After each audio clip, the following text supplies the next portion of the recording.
It's another day, so another almusal na naman. So, hindi pa kami nakapag-ayos kasi medyo maaga pa. Time check, it's already 9:02. We're going to Balatan Beach in a while. Tapusin na muna namin yung almusal and then mag-ready kami. So, almusal namin, pansit lang po siya. And then, thank you po sa nagpapasalubong ng mga chili oil. Ma'am, kanino nga po to galing? Marshall. Kay Marshall. Chili oil talaga. Sobrang sarap, promise. So, hindi kompleto ang mga Bicol trip nyo kung hindi kayo magdadala ng mga maanghang pabalik ng Maynila. So, yun lang. Update ko kayo. Update ko po kayo later. Bihon to, hindi pansit. Pansit bihon yan. So, hello everyone. So, ayun, nakatapos na ng almusal. Spoiler alert, hindi kami naligo kasi maliligo din naman kami pagdating doon. And then, time check, it's already, ako makita, 10:22. So, yun, sa likod namin is yung dalawang convoy, which is yung MPG members, and then, ayun, sinamamayin niya naman sa kabilang car. So, kakapagas lang namin, and then, sabi ko kanina napansin ko, ba't walang mga, yung mga nakaboteng gasolina, yung Coke na strawberry, tsaka yung green apple, wala kasi, as you've noticed so far, sobrang daming mga gasolinahan dito. And as you can see, nasa kabundukan kami. Like, nasa beach kami pupunta. So, stay tuned na lang. Tingin na lang kayo ng mga clips na ipapakita dito.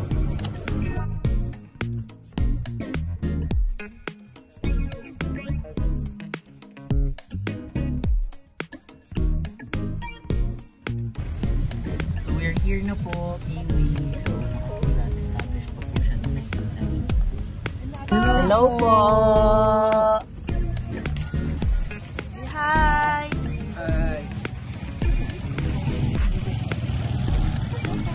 Yay! So, nandito na tayo ngayon sa Kiwi Beach. So, sabi ko kanina, established siya noong 1972 and then, kasama natin yung may-ari actually. Nag-welcome siya kanina. So, buti na lang kakilala siya ni Mama Inya. So, yun, nakalibre tayo. So, if ever na nandito kayo sa Balatan, Camarines Sur, please dumaan kayo ng Kiwi Beach kasi maganda talaga dito.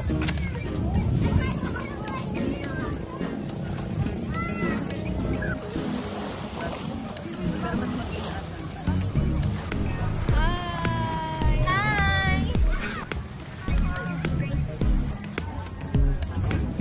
Ako na dyan.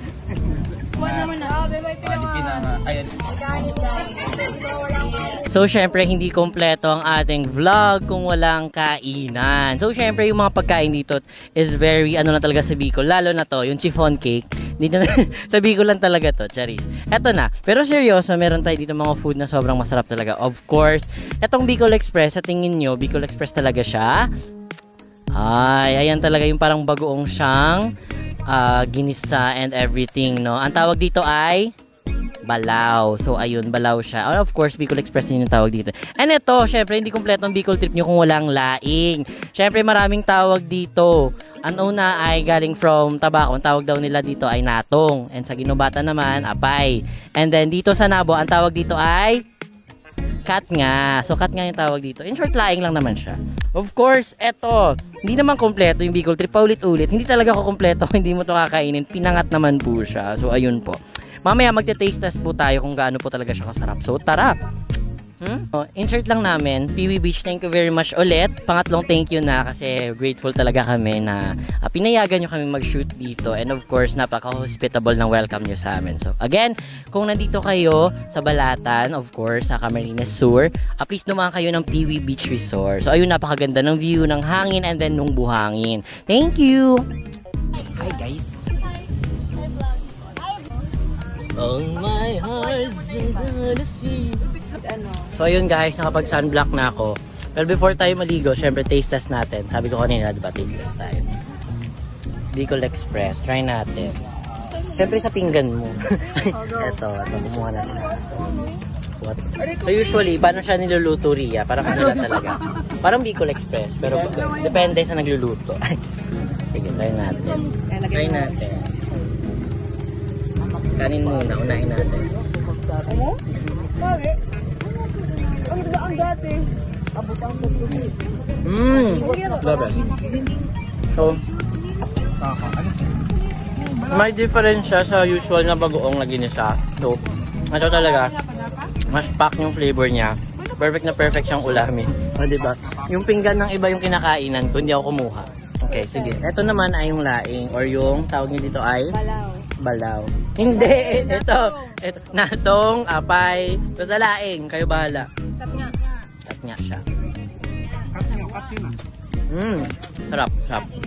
Laing talaga, lalo talaga siyang laing. So, of course, ito ay pinangat. Tama, pinangat. Ito ay gawa sa Sa ganito din, katnya. diba? Para kasalanan ko pa. Yung sa loob, yung isdang, ginanon-ganon. Ah, isdang. Dinikdik. Isdang. Rate ko daw. So, Bicol Express, since mahilig ako sa bagoong, 10 siya. Laing, mahilig din ako dun. So, 10. Patay gutom. 10 pa rin. O, shrimp or crab daw. Crab daw, na dinikdik.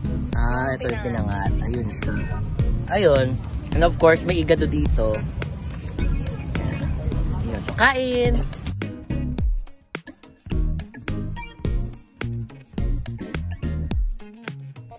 So ayun everyone, 'di ba sabi ko na sa Piwi Beach tayo. Syempre hindi kompleto yung tour natin without knowing the owner po ba ng Piwi Beach. And we have Ma'am Lilibeth Rule Gorong. Ayun. So we're here with Ma'am Lilibeth. So Ma'am Lilibeth, ilang taon na po tong Piwi Beach? Ay, since 1972 dinevelop ng mother namin to. Kami ang pinakaunang resort dito sa Balatan. Okay. So, nahiya naman ako na sinabi mo na ako ang owner. Kasi 8 kaming magkakapatid na bali owner. Kasi namatay na nga yung parents namin. So, kaya hindi pa namin masyadong nade-develop. Kasi, inaayos pa muna namin yung mga papers ng mother. So ayun po. So if may turista po tas gusto pong dumayo ng Kamsur, bakit po sa Piwi Beach? Ano pong meron dito? Marami. Marami kaming meron. Meron kaming mga nyog. Naisip kasi namin, kaya nga 'di ba papasyal ka, magbabakasyon ka para magpa-presko. Gusto mo yung maaliwalas na lugar, maraming puno. Yung hindi ka ma-stress kasi napakainit na ng panahon ngayon. So deserve talagang pumunta dito, ma'am, kasi ayun, kailangan din i-reveal. Maganda na yung yung kalsada kaya malapit na sa Nabwa, sa Iriga, sa parang noon kasi kung magta-travel ka from Nabwa hanggang dito dahil rough road, may mga bangin, natatakot sila. Tsaka almost half day bago ka makauwi dito. Ngayon, kino-construct na yung ongoing na yung construction ng Balatan Pasakaw Road.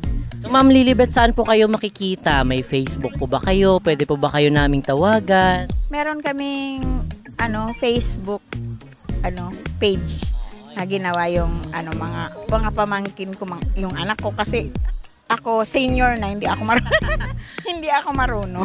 Ayun, visit nyo na lang Piwi Beach Resort sa Facebook. So ayun. So thank you po Ma'am Lilibeth. Bye-bye po tayo sa camera. We are MPG! Hindi ko maisigin sa amin.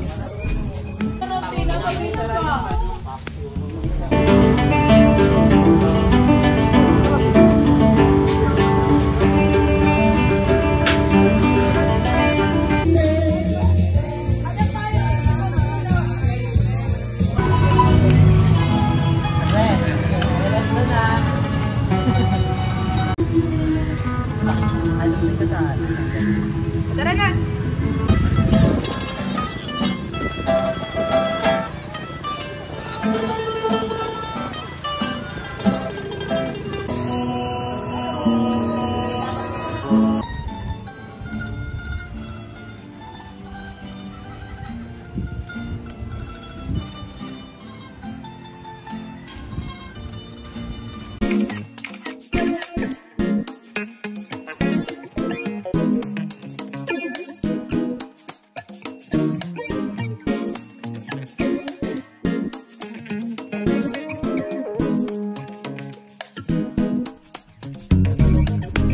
Tignan natin yung mga MPG members and then of course, tignan natin yung founder.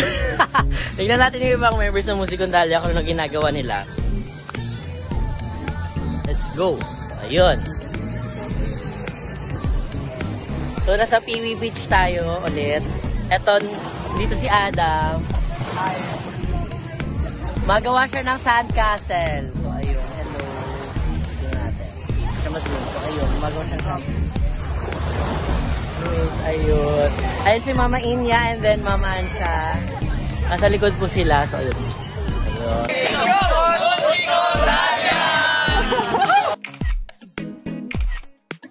Hello everyone. So, kakagaling namin ng Balatan Beach. And now naman ay kanina, anong kanina? Hindi. Nung first day natin, galing tayo ng Shotlist Coffee. Ngayon naman, babalik naman tayo. Of course, para sa Muscandality, matry nila yung Shotlist Coffee. So, ayun. Kasi hindi nila na-try kasi yung mga MPG members lang. And then, yung Rondalia Canobo lang yung kasama dun. So, ngayon, na-try natin dun. And then, time check, of course, is already 4:21 ng hapon. And then, update na lang kayo namin ulit. Bye!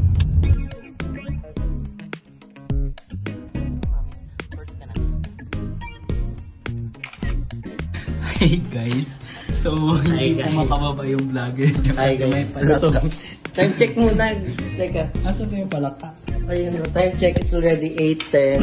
Hindi kami makakain ng dinner kasi may palaka sa staircase. Oh, pakaliit ng palaka. Update na lang po kung nakababa ka. Update na lang po kung nakababa na kami. Meanwhile, Hello po. So, we survived the frog invasion. So, time check. Kanina, di ba, mga 8 something pa yun. 8:20 na. So, na-late ng natakot ng 20 minutes. Buti nilang nagising si Sir Prince sa kaingayan namin. So, ito. Ninit mo namin yung igado kanina na. So, natay na lang namin yung rice. Kain po. Time check. It's already 4:22 ng madaling araw. And the date is already April 1 na. So, ilang araw naman tayo dito sa Bicol na it's already time to go home. So, natay na lang namin yung driver and then palis na natin. So, same team lang naman. Sir Prince, yung gagawin natin si Paul, then si Mama Asha, and of course ako. So, update na ako kayo. meanwhile,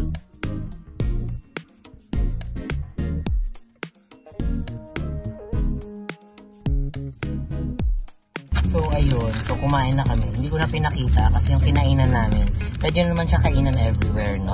So, hindi ko na sasabihin na kumain kami sa Jollibee kasi baka ma-promote sila or anything. Anyways, kain muna tayo ng mga pasalubong na pinamili namin from, nakamalig pa to ma'am. Ayun, San Antonio. From Nabua Camp Sur. Ayun, San Antonio Poblacion.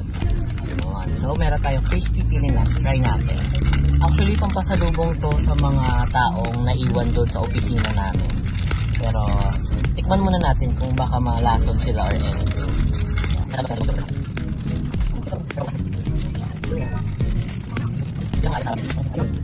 Ang pili nuts talaga siya coated with honey daw, sabi niya. Okay. Imagine nyo yung bandi. Yung parang peanut butter siya. Pero nuts, yung pili nuts. Ay, mahirap pukpukin na nuts. Yun yung laman. Yun yung tamis niya. Very decadent. Oh, decadent! Spell decadent. Ayun, masarap siya. Hindi siya masyadong matamis. Hindi ako mahilig sa matamis. So, okay siya sa akin. So, if ever na makapunta kayo ng Nabua, pwede na rin kayo ng crispy pili nuts. one eternity later. So, it must come to an end. Time check is already around 5. Yes, 5 na kami nakarating dito sa office. Nag-declutter na kami ng mga gamit namin. And, of course, ang tanong, where should we go next? Comment down below, subscribe to our channel, and like our content. See you next vlog!